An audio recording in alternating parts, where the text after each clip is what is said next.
आता आपल्या आवडत्या मालिकेचे संपूर्ण भाग मालिका प्रसारित झाल्यानंतर लगेचच पाहू शकता फक्त सन नेक्स्ट वर. भारतातील प्रेक्षकांसाठी मोफत सेवा. नमः पार्वती पते हर हर महादेव. नमः पार्वती पते हर हर महादेव. नमः पार्वती पते हर हर महादेव.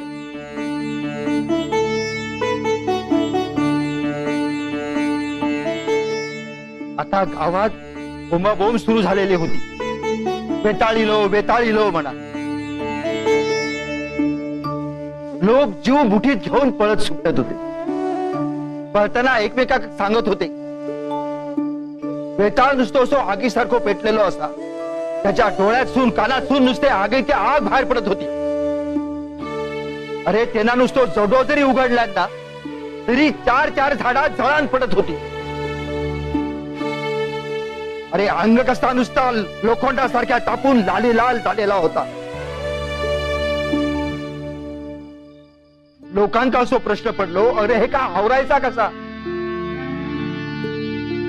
तर येणाऱ्या जाणाऱ्या प्रत्येकाची वाट अडवीत होतो. लोकांका कामाधंद्यासाठी गावाबाहेर पडणं मुश्किल होऊन बसलेला होता. पण तशी गावातून बाहेर पडा 4 वाट्या असत. एका वाटेवर जनावरांची भीती, दुसऱ्या वाटेवर दरोडेखोरांची भीती, अरे तिसऱ्या वाटेवर तर नदीच असा, आणि चौथ्या वाटेवर हो बेताळ. लोकांका काय कळेनासाच झाला होता. चहू बाजूने आले संकट, लोक म्हणती हा कैसा कट. देवा तू मांडला आज आम्हावरी.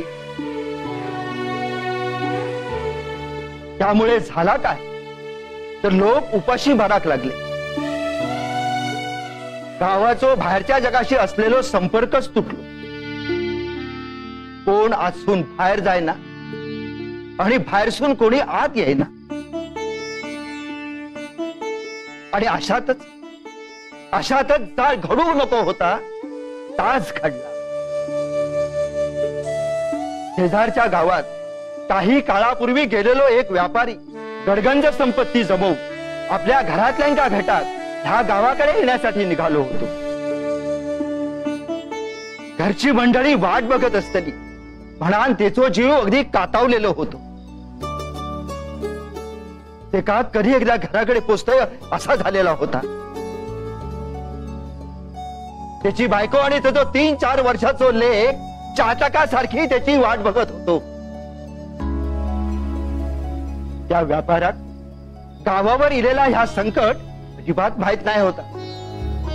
ते का जाताना ह्या वेताळाच्या वाटेवरच जाऊचा लागताला. आता काय, अरे ते काय होताला काय ह्या व्यापाराचा?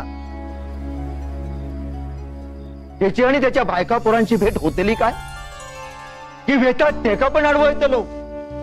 आणि जर व्यापारान दुसऱ्या वाटेन जाऊचो निर्णय घेतल्यानंतर काय होतं त्या व्यापाराचा?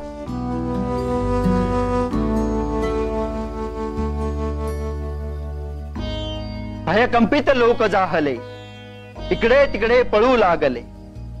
त्यान कळे काय झाले विधात्याच्या मनी. असो पुढे काय जाहले, एका धनिकाच्या आड आले. वाईटापासून रोखण्या भले वेताळ स्वामी. तर झाला असा, वेताळाच्या अशा अवतरण्यात पृथ्वीवर लोकांमध्ये भीतीचा वातावरण पसरलेला होता. पण त्यात त्याची तरी काय चूक? ते का शाप होतो आदिमायेचो.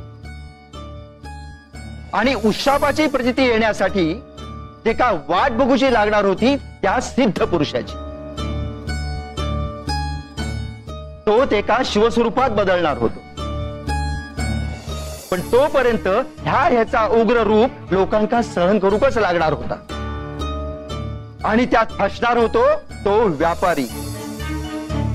त्याच्याकडे भरपूर पैसो अडको होतो आणि घराकडे त्याचो लेक बाबा येणार म्हणून त्याची वाट बघत बसलो होतो. आणि अशा प्रकारे लोकांका काहीच कळेनासा झाला होता.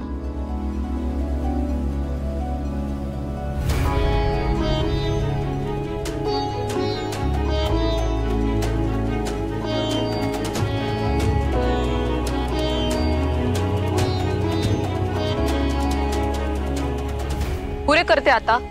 चल भोजन ग्रहण करून घे. बाळा, भोजनाची वेळ झाली आहे. आधी भोजन करून घे आणि पुन्हा खेळ. धड काही ग्रहण करीत नाहीस म्हणून किती क्षीण झाला आहेस बघ. अशाने शरीरात बळ कसे येईल आणि मग चेंडू दूरवर फेकू शकणार नाहीस तू. चल आता भोजन करून घे पाहू. नाही, मी पिताश्री आल्याशिवाय काही ग्रहण करणार नाहीये. अरे बाळा, पिताश्रींचे काही नक्की सांगता येत नाही.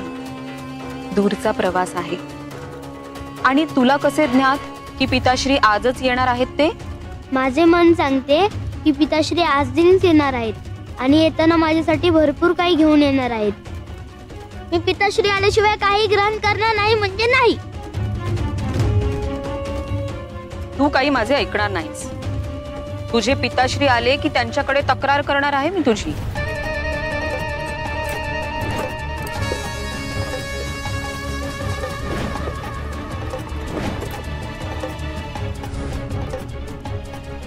काय रे, काय झालं? गाडी अशी अचानक का थांबवलीस? मालक मालक. अरे मालक मालक काय करतोयस नुसता? पुढं बोल काहीतरी. मालक उठा मालक, समोर बघा काय आहे. अरे काय आहे हे बघ, नुसता वेळ काढू नकोस. मला लवकर घरी.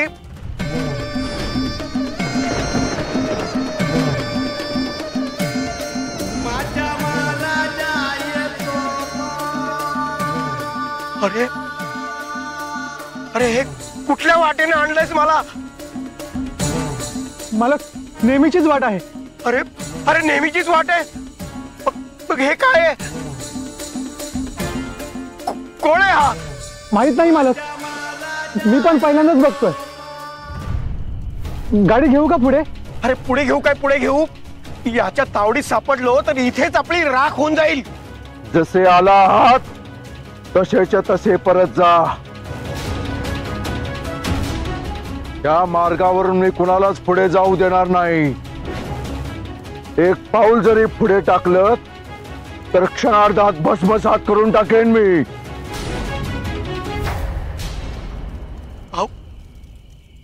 अहो मी वर्षांनी घरी चाललोय. माझी पत्नी आणि माझा पुत्र माझी वाट बघतायत.